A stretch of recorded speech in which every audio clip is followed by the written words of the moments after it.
まあけどやっぱり当時ファミ通でもめちゃめちゃ評価されてて、コラムにも書かれてたりとか、で私もいろんな人にお勧めしてて、なんならもう今となってはね、まあ言うと TBS の問題もあってですけども、このゲームはもう再販できないし、中古とかで高くなってますけど、そういうのでもう手に入れるしかないですけども、もう本当頼むからゲーム業界目指してる人とかゲーム業界にいる人はね、死ぬまでに必ずやっとかんと人生損するよって言うて回ってるんですけど、数字あんまいかなかったじゃないですか。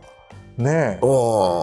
やっぱりね、難しいなと、似て異なるっていうか、これの作品に似て異なるのは、逆転裁判であったり、竜が如くだったりすると思うんですよね。その中の何かがブレーキをかけているというものが、まあその428もそうだと思います。それがね、一体何なのかっていうのは、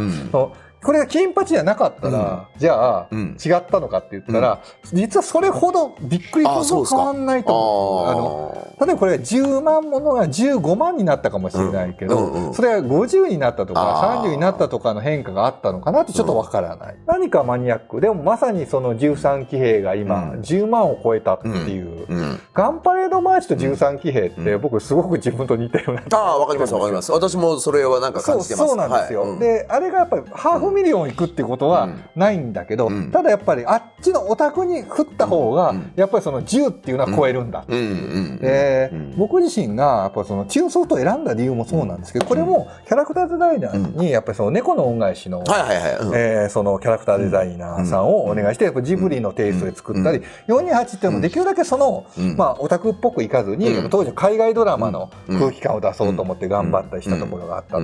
でここら辺の感じっていうのがなんかまあ言ったら化けきれない、言ったら大きく多分スイングが大きすぎるんじゃないかな。まあけどね、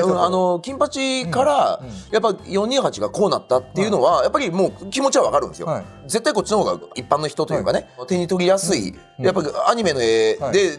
中身の商品力とのやっぱこう一致性っていうのはやっぱ絶対428の方が親和性は高いと思うけども、これ好きか嫌いかというと金八の方が好きっていうのすごい分かって、私は僕もねクリエイターとして作った時に金八の達成感っていうのはある意味別にあるんですよ。でも428の遠くに届くクオリティができた感っていうのすごいあるんです。ああなるほどね。これは誰にでも分かる面白さいけた。でこれってやっぱり分かる人に、いやそうなんですよそうなんですよ。自分を救うために作ってるって本当に映像系じゃないけど、私はここにいるっていうことをなんか一生懸命言ってる気がして、これはもうその先に行ってる感じはしたので、それがまあ本数なのかなっていう感じはしますね。実写の方がどっちかというとハードル高かった気しますよ。あ、そうですか。実写だからこそキャラクターが立ちづらい。そうなんですよ。ビジネスとしてやっぱりキャラクターを立ててキャラクタービジネスとしてって言った時にやっぱり実写の場合ってなかなかね本当にそういうのうまくいってるのってスター・ウォーズかアベンジャーズぐらいしかない。まあそうですね。日本国内でもあんまりない。なんかこう打席に立ってやってることにやっぱり私意味があると思うので、石井一郎のこういうクリエイティブがやっぱ好きですけどね。そうですね。でもやっぱりメジャーな顔をしようとしますよね。ちょっとフリーになってむちゃくちゃバンドとかなんかスクイズみたいなことやりだしてるのが楽しいんですけど、特にチューンソフトがねやっぱそのドラクエの会社っていうイメージがすごいあったんで、まあね当時はね、でやっぱディズニー、任天堂っていうその空気感の中で何かをやろうっていう気持ちはすごくありました。それをやろうと役割みたいな。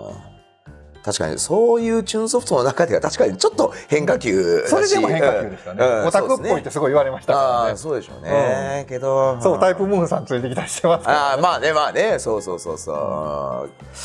けど大好きだな。はい。ではちょっとねここからはまたトークテーマにのっとってお話進めていきたいと思います。また次回。